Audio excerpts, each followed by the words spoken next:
I want to begin with a really sad remark. I walked in here with Susan Ross, and she said, "I've spent more time in this room than any room in my adult life." And I thought, boy, that's a sad life, Susan.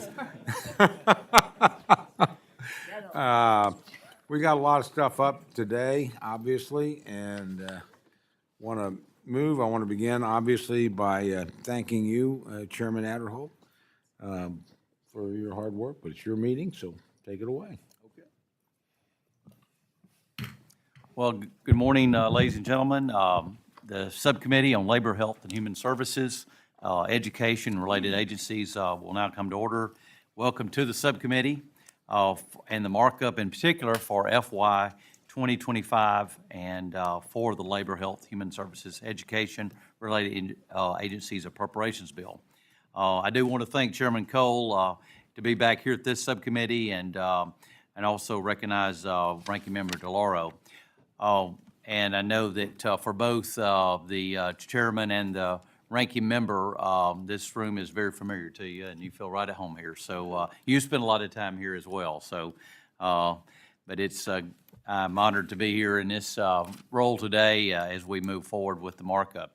Of course, our nation remains mired in persistently high inflation. The inflation largely driven by excessive post-pandemic spending and partisan reconciliation bills that has resulted in the largest spike in interest owed on the national debt in 20 years.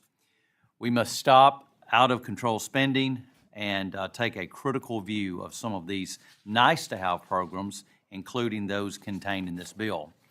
The bill before us represents a clear first step toward returning to fiscal responsibility while ensuring that funding for critical and high-priority functions are maintained.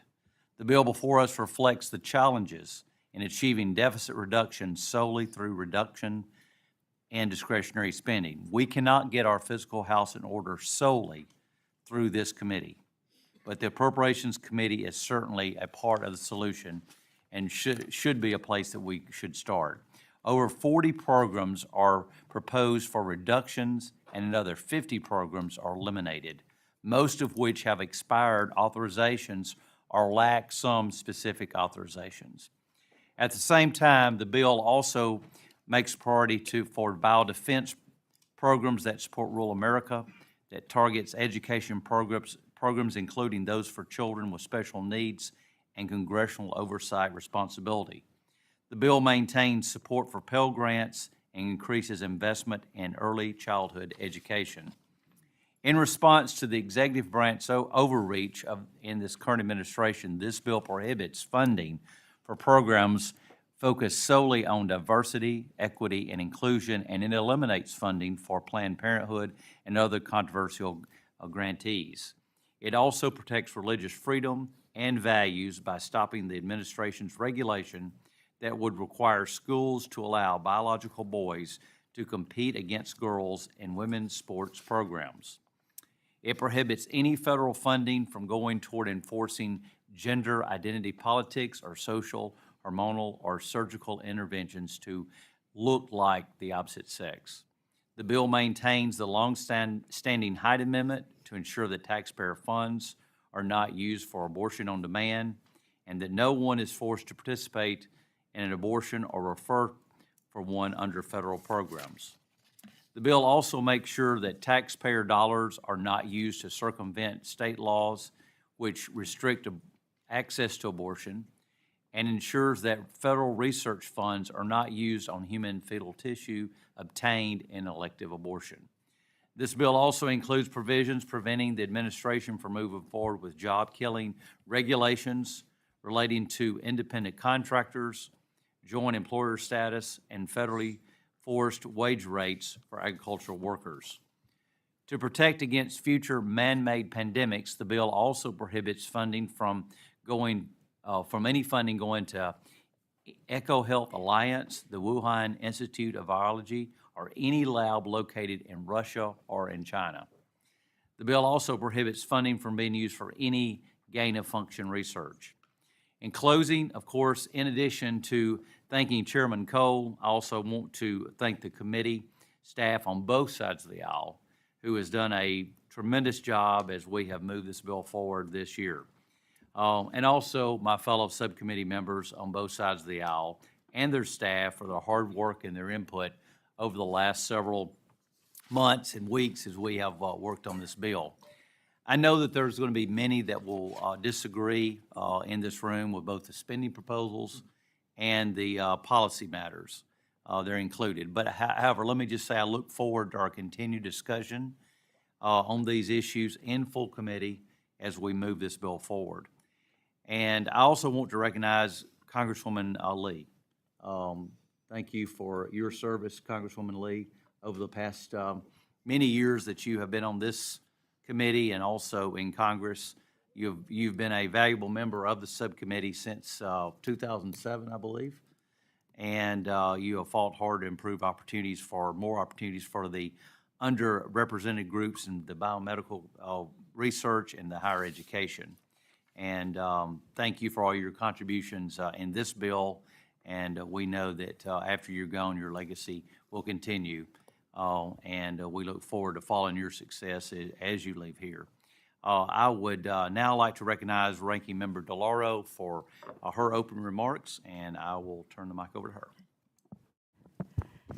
Thank you so much, Mr. Chairman, and grateful to you and the subcommittee staff for their work on this bill. I just might note that Chairman Cole and I have spent many a day, hour, whatever, lengthy times in this room with what I would characterize as really excellent outcomes. So it's been it was a pleasure working with you in this effort. I just wanted to say, I wanted to welcome everyone here, but the young Subcommittee, I think we ought to point out here this morning. Good morning. How are you? Good to have you here today. Nice to have you here today. So, and I too, and Barbara Lee knows this, what an indefatigable partner and fighter she has been, especially with regard to, she's, you know, this, what I characterized yesterday as unique influence with regard to what we do on the world order. But in the context of the Labor, Health, Human Services, and Education bill, really just stellar about wanting to lift people out of poverty, giving them the opportunity that they deserve in order not just to succeed, but to thrive in our society. So we're all grateful to you for that, Barbara, and you know you will be missed.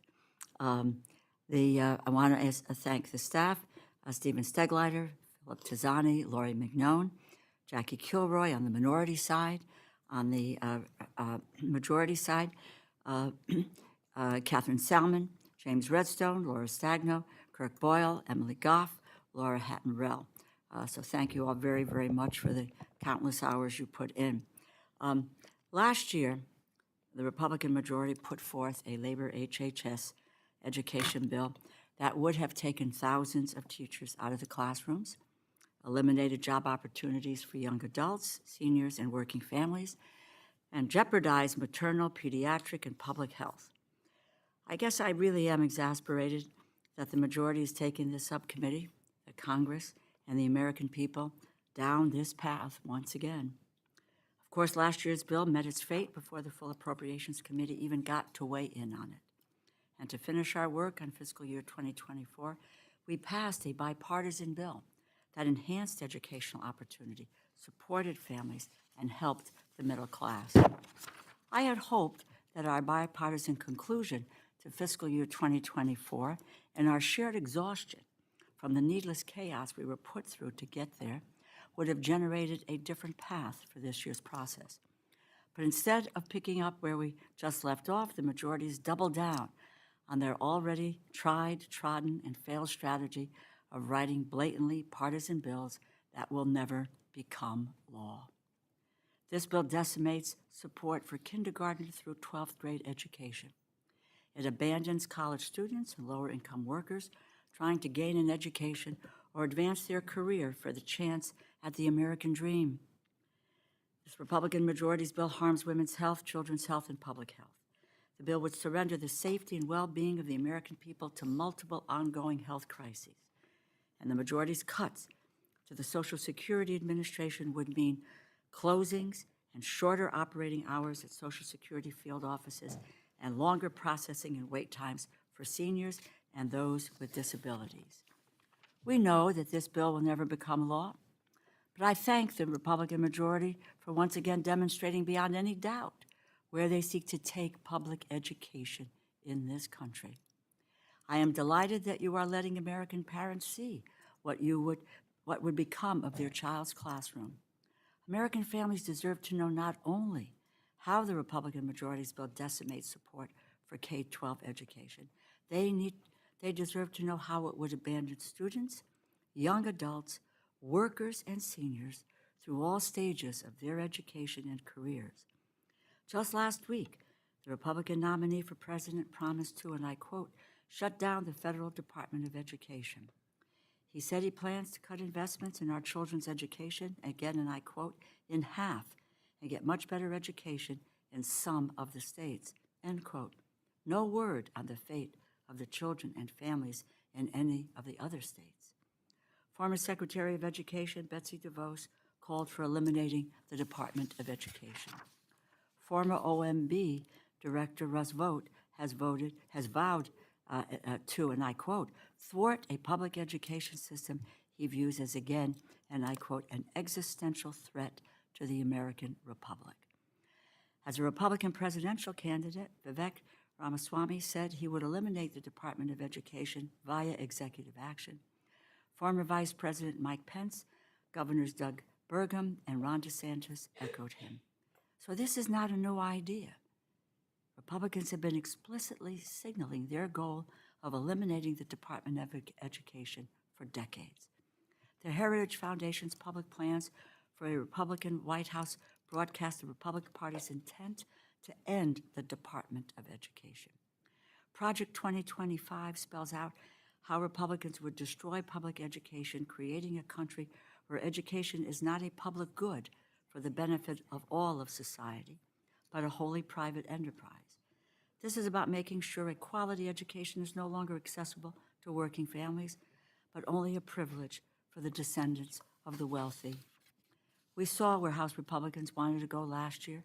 We can see how they would move to end public education in this bill. We saw 161 of their colleagues vote to eliminate all elementary and secondary education funding in the Massey Amendment to H.R. 5. Anyone who's paid attention to their explicit appeal to destroy public education should not be surprised by what the majority is proposing, but we should all be horrified. The Republican majority cuts the Department of Education by $11 billion, including $5 billion cut from Title I, which will take at least 72,000 teachers out of low-income classrooms in the midst of a teacher shortage, no less. Those are teachers in classrooms in your districts. Hardworking families in your district pay their taxes. They send their children to public school, and this bill says we cannot afford to put a teacher in their classroom. English language acquisition funding to help 5 million English learners nationwide is eliminated, disadvantaging and discriminating against students who primarily speak another language, restraining their future ability to compete and succeed in the American economy. And I beg your indulgence to just a short anecdote here, or a true story. It's not an anecdote. My father came from Italy in 1913. They put him in the 7th grade in the city of New Haven. When he was asked to define the word janitor, he didn't know because he couldn't read or write the English language. And he drew on his Italian language and thought about the word genitori, which means parents. He described that as a description for janitor. His teachers and his classmates laughed at him. My dad walked out of public education and formal public education in the 7th grade because he could not speak or write the English language. If we do not provide the opportunity for those who come to have the opportunity to learn English, we are doing a great disservice. My dad went on to serve in the United States military. He served on the city council in the city of New Haven, learned to play the clarinet on his own with a kit that he that he purchased and to serve his community. But he was denied an education because he couldn't read or write the English language when he came from Italy. Supporting effective in-state grants, which provide professional development opportunities for education, are completely gone. This bill does not just demolish public education. This bill eliminates for young Americans from kindergarten to high school and anyone who may aspire to go to college, learn a new skill, or begin a more fulfilling career. Work-based financial aid from Federal Work Study for 315,000 students who need it to help finance their post-secondary education is cut in half, limiting their potential earnings and future success in the job market. As is need-based financial aid for more than 800,000 low-income students who use supplemental education opportunity grants to finance their education. Workforce Innovation and Opportunity Act youth training grants are completely eliminated, destroying training and opportunity services for 135,000 youth. And beyond education and training, this bill endangers the health of women, children, and families around the country. The bill eliminates funding for Title X family planning, which would be the end of support for preventive health care services, including, yes, contraception and cancer screenings for 2.6 million low-income women and men. It is outrageous that this bill launches a full-blown assault on HIV/AIDS programs with total eliminations of funding for the Ending of HIV Epidemic Initiative and the Minority AIDS Prevention. Also eliminated by the Republican majority's gun violence prevention research, tobacco prevention, rape prevention, and suicide prevention. SAMHSA's mental health programs are cut by $150 million, and the funding for programs that were created following the tragedy at Sandy Hook Elementary School in Newtown, Connecticut, is completely eliminated. Who are you? Is this who you really are? Please, you can't do this. Like every appropriations bill, this bill is an expression of values, and I'm appalled by the values the majority is expressing with this legislation. I also have my doubts about the majority's short-sighted decision to overhaul the National Institutes of Health in a partisan appropriations bill. The House needs to hold public hearings, engage in a thoughtful process to incorporate the best ideas to advance NIH as the crown jewel of biomedical research. Any discussion to reauthorize the NIH needs to be a bipartisan, bicameral. Unfortunately, the proposed reorganization in today's partisan bill falls short. In keeping with the majority's other partisan bills, this bill is chock full of dozens of poison pill riders, including multiple provisions that attack women's freedom and block abortion, reproductive health care services. Policy riders in the bill created open season for discrimination against LGBTQ plus people, and they prohibit the policies, programs intended to promote diversity in the federal government. Like last year, we will defeat these policy riders, including any new attacks on a woman's right to choose. We know where we will have to end up. This bill, like the other 11 appropriations bills, needs support from Republicans and Democrats in the House and Senate in order to become law. That was how we ultimately and inevitably reached a conclusion in March. The law provides for, and Democrats will accept nothing less than a 1% increase for labor HHS education and each of the other bills, and dollar-for-dollar parity for any further increases on the defense side of the ledger. Instead of writing the bill to what is, in my opinion, a stringent and limiting amount which is set in law, the majority has cut the labor HHS education bill by 11%. Because this bill abandons and endangers Americans from the classroom to the examination room to the workplace, I cannot support it. I urge my colleagues to vote no. Democrats are at the table, ready to pass legislation that protects Americans' education, health, and economic opportunity. Please, I implore the majority to join us. It is time to govern. Thank you, and I yield back. Thank you, Ranking Member DeLauro. At this time, I'd like to recognize the distinguished chairman of the full committee, Mr. Cole, for his remarks. Well, thank you very much, Mr. Chairman. And before I go into my prepared remarks, there's a couple of impromptu things I want to address. First, I want to join you and Ranking Member DeLauro in your praise for our good friend, Barbara Lee, who we will miss on this committee. I had the good fortune of serving with her for 8 years here as both chairman and ranking member. I don't know how many times we clashed. You probably couldn't count them.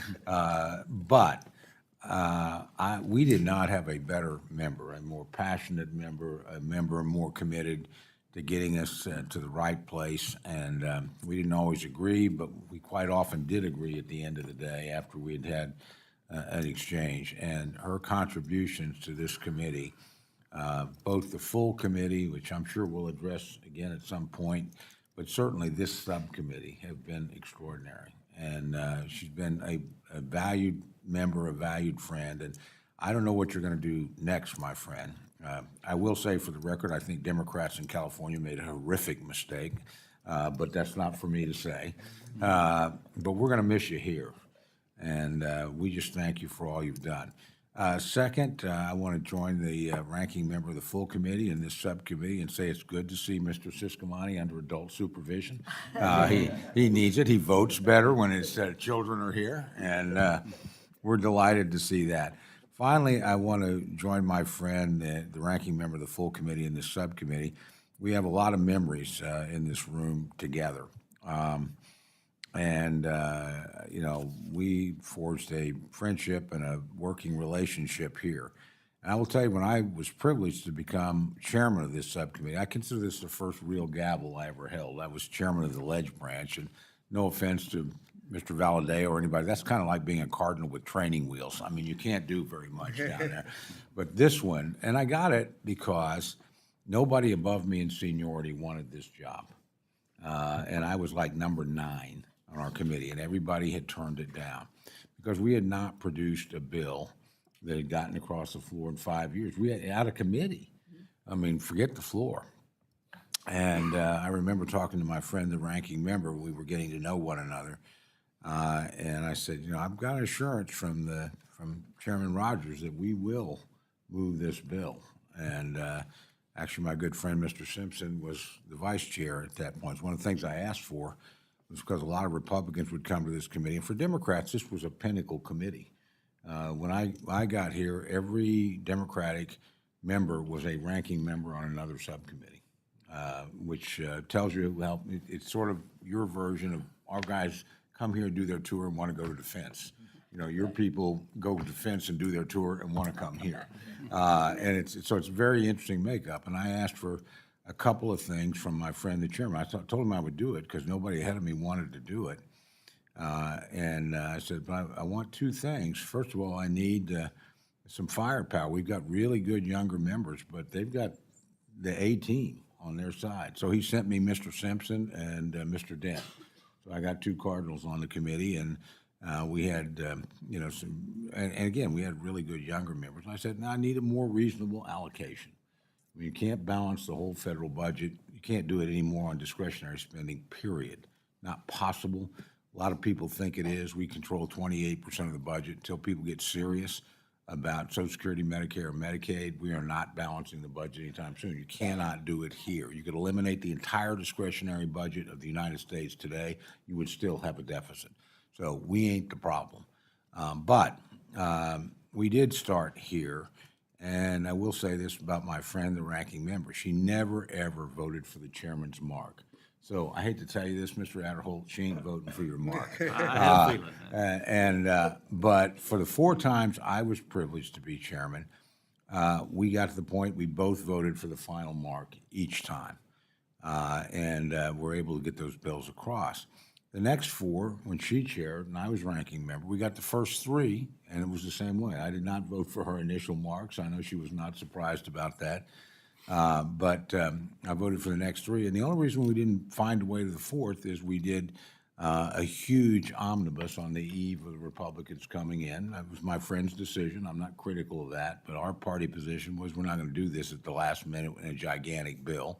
And our leadership did not want to support it. So that's the only reason why. There wasn't anything in the Labor H bill that my friend fashioned that I had an objection to or that we could, whether I agreed with it or not. It was stuff I could swallow or stuff that I agreed with. So it was a fair deal. So I look at this process this way. I mean, I would be shocked if Republicans and Democrats showed up the first day on a bill of this magnitude and agreed. It starts here, but it doesn't end here. These are always a journey. And along the way, the bill will get, to a place where it can be bipartisan. And I tell this to my friends on my side of the aisle. I've been around approach for a long time, and I will tell you, when you're in the majority, you always look like you lose at the end because the United States Senate is sitting there with a filibuster. And we will write bills as conservatively as we can. I want to congratulate my friend, Mr. Adderholt, for doing exactly that. That's exactly what he should be doing. But it'll bend toward the middle at the end because you got to get 60 votes in the United States Senate, no matter who's running it. And my friends, and I saw my friend, the ranking member, have to deal with this, they would write bills as far to the left as they could, and they should. And they would pass them on strictly partisan majorities. There weren't a lot of Republicans voting for those bills. And guess what? They would bend toward the center, and all of a sudden there would be more Republicans and, quite frankly, fewer Democrats. I don't think the process is going to work much differently this time unless we end up, God forbid, in a year-long CR, which I think would be a huge mistake. So, again, I just reflect on this committee a lot. I learned a lot of valuable lessons here, made a lot of good friends here on both sides of the aisle, and I think we did a lot of good work here. And so I look forward to, as we work through the process, I have enormous confidence in Chairman Adderholt. I have enormous confidence in my friend, the ranking member, both the full committee and this committee. Tells you something about how she feels about this committee, that this is where she chooses. We don't allow that on our side, but she's allowed to pick the one she wants to be at. This is the one she wants to be at. That tells you how committed she is to this process. But as I know my friend Mr. Adderholt knows, I can assure you, you have a working partner. Now, it's going to be damn hard for you to work with her some days, but she'll get to a deal. She's a good appropriator. And I hope you get to a deal. But I think you're starting in the right place. So let me begin by, again, Mr. Chairman, thanking you. I want to thank the ranking member of the full committee and all the members of the subcommittee, many of whom I had the honor to serve with here. Today's measure funds the operations of the Departments of Labor, Health and Human Services, and Education and other related agencies. As a former chair of this subcommittee, I'm deeply familiar with its work, which touches the lives of all Americans. The bill provides appropriate and fiscally responsible funding to ensure these departments can continue to perform their core missions while also acknowledging the fiscal realities facing our nation. The legislation maintains funding for important education programs such as school safety measures and Pell Grants. It supports substance abuse and mental health programs and delivers funding for effective opioid response and treatment programs.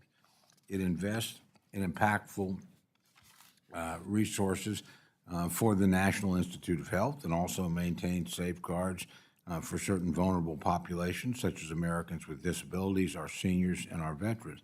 And I want to commend you, Mr. Chairman, this is sort of an ad hoc, for beginning the discussion about, some of the reforms that need to happen, some of the agencies. We don't expect to be able to do all those things here, but the discussion is a valuable discussion to start. And I know you've done it in cooperation with the authorizing committee, which is the appropriate way to proceed. Importantly, the bill pushes back on the Biden administration's out-of-touch progressive policy agenda, preventing this White House from finalizing or implementing controversial rules or executive orders. It also preserves long-standing bipartisan policy provisions protecting the right to life. And again, I want to add this. My friend and I, when he decided that this was the subcommittee that he wanted to chair, made it very clear to me one of my goals is to defend life. And my friend has been a leader in that throughout his career, and you've done it in this bill. And this is one where our friends and I on the other side just disagree. I remind them it was actually a Democratic Congress that passed the Hyde Amendment. There were fewer than 150 Republicans in the House when the Hyde Amendment was passed. My friends have moved beyond that position now. That's their right. We decided, we would have preferred a more conservative position at the time. We didn't get it. But we intend to defend that deal, and I want to commend the chairman, who I know that was one of his core goals in serving on this committee, was to protect life, and you do, and I'm very glad that you did. And so we will not be surrendering on the Hyde Amendment ever, and my friends need to understand that. I respect your position, but that was the agreement. We've kept it, and we intend to continue to keep it. Each dollar in this bill is directed toward initiatives that truly help our communities, our students, and workforce. And I again want to thank Chairman Adderholt, Ranking Member DeLauro, and the majority and minority staff for their hard work. I look forward to the consideration of this bill today, and I particularly want to add, I look forward to it in full committee. We did not have that opportunity last year through no fault of either the chairman or the ranking member. That was something my friend, the ranking member, and I talked about when I first assumed this, that we were going to have that. I'm sorry it didn't happen last year. It should have. It was not intentional, just the calendar caught up with us. But I want to assure my friends they're going to have every opportunity to present their point of view and their suggestions in the full committee. And I look forward to that debate and that interaction. I always found it as incredibly valuable in staking out, for me, the limits of the possible on this bill on each side, because there were so many things we worked together on. My friends and I agreed about the importance of biomedical research. My friends and I agreed about the importance of early childhood. My friends and I agreed about the importance of giving first-generation college students the opportunity to succeed in programs like TRIO and Gear Up. They're really important in leveling the social inequities in the country. So I look forward to the debate. We're going to find, we know the areas we disagree. My guess is we're going to find the areas we agree over the course of a long negotiation and final legislation. But again, Mr. Chairman, I want to thank you for getting the discussion started, putting soft, and Madam Ranking Member, I want to thank you because I know you will put the chairman through his paces just like you put me through my paces when I was there. But at the end of the day, I know it's possible to find agreement here, and I believe we will. With that, Mr. Chairman, thank you, and I yield back. Thank you, Chairman Cole. And does any other members wish to make any opening remarks or comments? Mr. Chairman? Yes, Mr. Hoyer.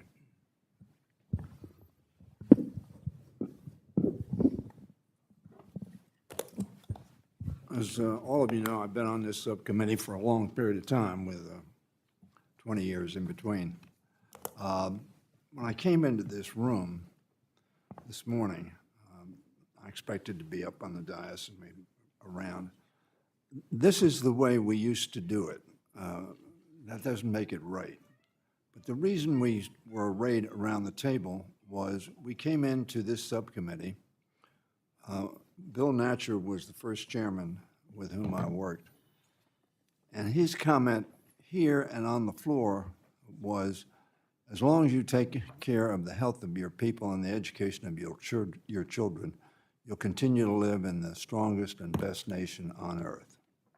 I believe that. I believe it still. But the reason we sat at this table is because, and around the table looking at one another, and we had amendments for the subcommittee. The subcommittee was a real meeting, not a rubber stamp to say, well, the chairman put this mark through and we're just going to send it on full committee. The whole premise of a subcommittee is that those of us who serve on a subcommittee become somewhat expert in the subject.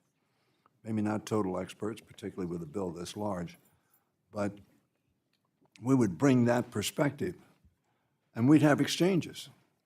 We'd talk to one another about what is the impact on early childhood education, what is the impact on the Cancer Institute or the Heart, Lung, and Blood Institute and some other aspects. What is the impact on workers of cuts in the labor part of our bill? We don't do that anymore. This is a pro forma process where we come to subcommittee. My presumption is none of us have the expectation that we're going to offer a change in what has been presented to us. Something that we don't think is either cut far enough or is cut too much. And explain to one another in the committee the policy differences that we have.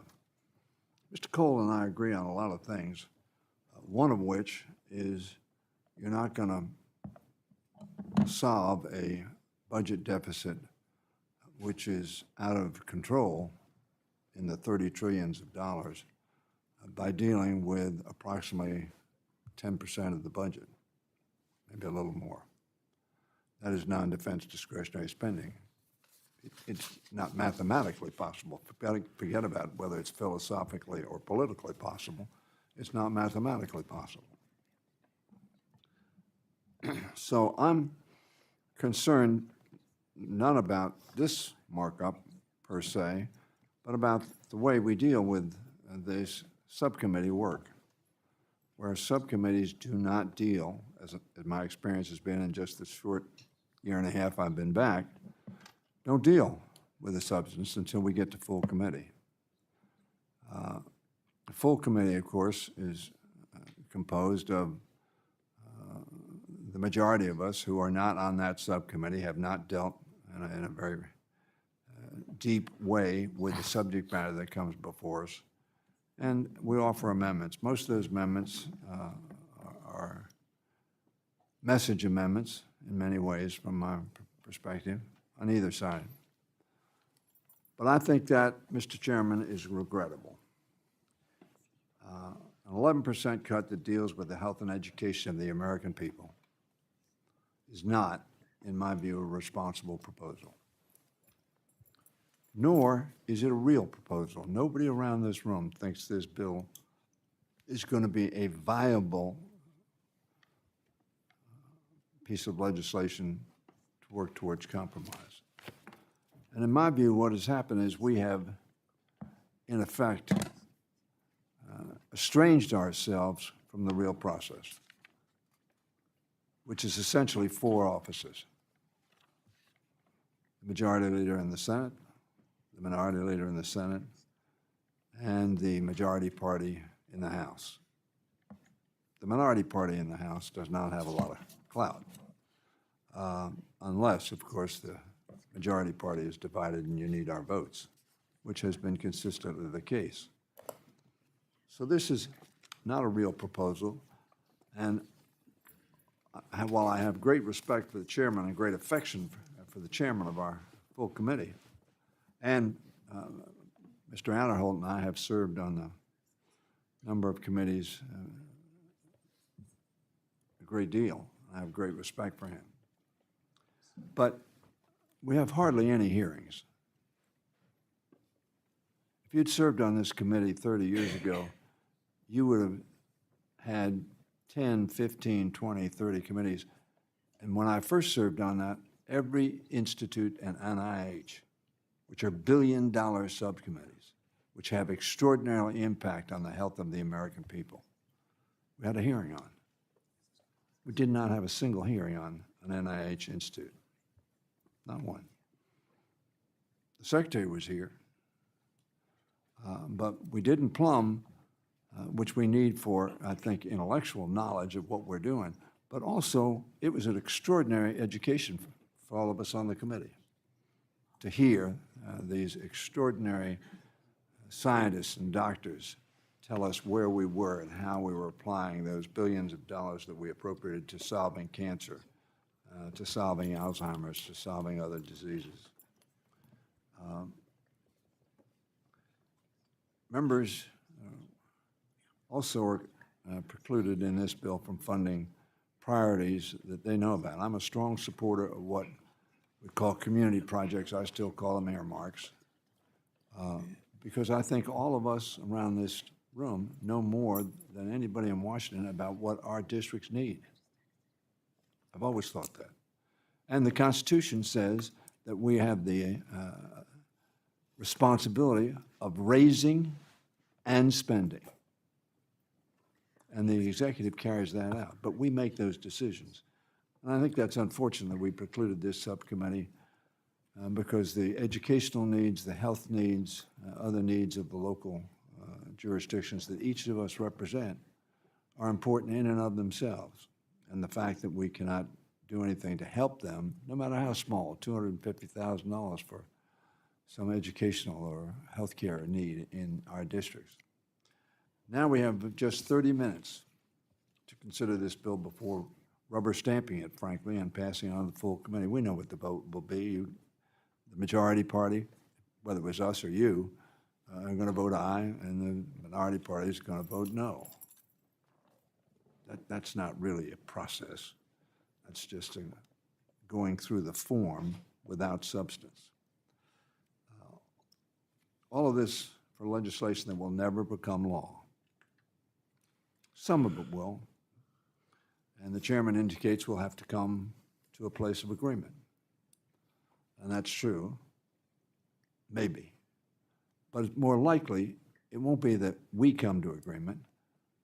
4 officers come to an agreement with input from some of us and certainly some of the chairs.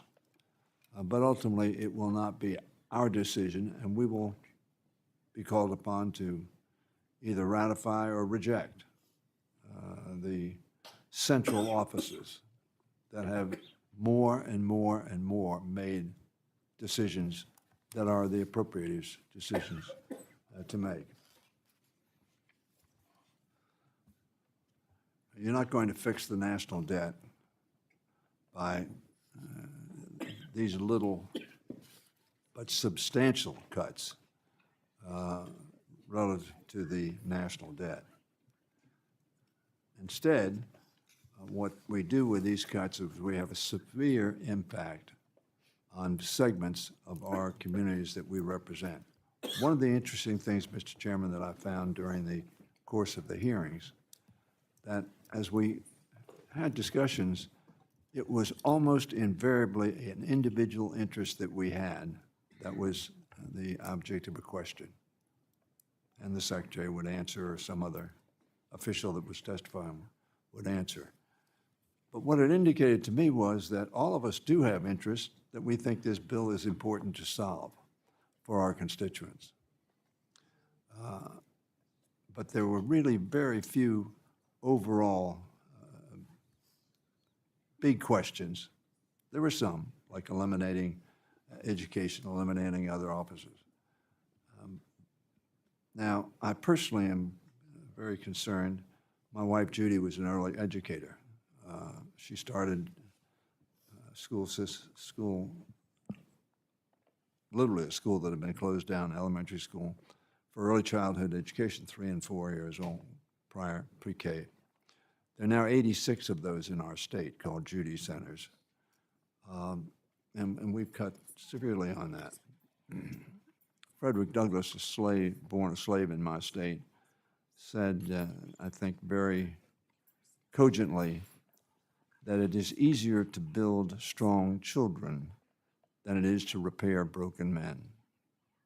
So that when we cut here and we fail to build strong children, we pay a higher price for their dysfunction and their failure to be positive participants in our society. She recognized how essential these wraparound services are to helping struggling children and their families get ahead. This bill deals with that issue. I could go on about the 57 programs cut in this bill, or maybe, if that were the process, offer an amendment for the consideration of each and every one of you around this subcommittee who are supposed to be the experts on the labor health, the education, and the labor provisions of our government. And you could consider that. You might even have an amendment to my amendment, which would get us to what Mr. Cole says is that consensus, that agreement, where you get your perspective taken care of and I get my perspective taken care of. And the theory of democracy is that that product would be a better product than mine or yours individually. I could go on, as I say, about the 57 programs cut in this bill, programs upon which countless American families across the country depend. But frankly, I don't want to dignify this broken process and what I consider to be, this is not a markup. We may call it a markup, but it's not a markup. Yes, the chairman, and I'm not sure exactly the process, but it was a markup not by 95% of this subcommittee, and we will ratify it and send it to the full committee, where it would be too difficult to deal in a full committee with the substance here, particularly if we mark it up with other bills, as we have done. But, Mr. Chairman, I'm very disappointed. And when I say Mr. Chairman, I refer to our full committee chair and to our subcommittee chair for the lack of real substantive engagement on the important subjects in this bill in particular, but all bills. And I think it undermines the quality of our product. Thank you, Mr. Chairman. And let me just say, you know, when we, Chairman Cole has committed that we will, when we get to full committee, those amendments will be brought in order. So those will obviously have a chance to be discussed in full and length. Any other member would like? Ms. Frankel? No, thanks. I will be brief because one of my seatmates has a upper respiratory infection that may or may not be severely contagious. Thank you for your medical. Does anyone have a mask? I know to say. You know, this to me is one of these. Gentlelady is excused. This is one of those, what I call these good, bad, and ugly situations, because, listen, there is a lot of good in the bill, all right? But there's some that's so ugly. So, Mr. Cole, I'm very pleased that there's an opening as we go through the process to make some changes. Listen, I know there's some issues we just never agree on, but I want to just specifically on one topic, because I'm so sad and concerned at what's happening to women of reproductive age in this country. That's a big concern. And we don't agree on abortion, Democrats and Republicans, I know that. Since the overturning of Roe v. Wade, there's now over 21 states that severely restrict abortion. That's over 28 million women who are living in states where they don't have access. I live in Florida, and the whole South is blocked off now. It's atrocious, because here's what's happening, just to give you some examples. Texas, which started the craziness, in my opinion, or the cruelty, I should say, it's estimated, this is unbelievable, that there were almost 27,000 births from women who were impregnated by rape. Think about that. A study just came out in Texas also that shows a dramatic increase in deaths of newborns since they put in their abortion bans. So, listen, we don't agree. Democrats believe in reproductive freedom, and I won't describe the Republicans' position other than Republican state legislatures are banning abortion all over this country. But this is the part I don't understand, and this is where I'm really urging everybody to try to agree on, and that is contraception. All right? You don't want to agree with abortion, agree with contraception. And the Republicans are constantly saying, well, we're not going to ban contraception. But you know what? This bill bans contraception for poor women because you are eliminating Title X. So I just want to urge you to rethink that. Title X provides family planning services to under-resourced women all over this country, millions. So as we go through the process, please reevaluate your position on this, because the clinics that are getting funded to provide these services, it's for all cancer screening, it's for contraception, it's not for abortion. So please rethink that. And I'll have more to say another day. And I yield back. Thank you. Any other comments? Which make remarks? We would all, at this point, we are seeing no amendments that have been brought up. I recognize Mr. Simpson for the purpose of making a motion. Mr. Chairman, I move that the bill be favorably reported to the full committee. The question is on the motion. Those in favor say aye. Aye. Those opposed, no. No. The ayes have it. The motion is agreed to. I ask unanimous consent that staff be permitted to make technical and conforming changes to the bill and report. So without objections ordered, copies of the bill and the report with the technical changes and conforming changes will be delivered to all full committee members' offices no later than 3 p.m. today before the full committee markup. Thanks, everybody, for being here today, and that includes our markup, and the committee now stands adjourned. Chairman, judging from the subcommittee, I think I can predict a very long markup. Okay. I think. Are you still wanting to have it? Oh, yeah, no. I went through one 14-hour one, so just. 14 hour, Yeah. I must have blocked that out of my mind, so. Okay, what about Good job. Yeah, I was there. You cast Yeah, every bloody vote. Yeah, every bloody I must time. have, I just forgot about that one. You were just allowed to take a few more of a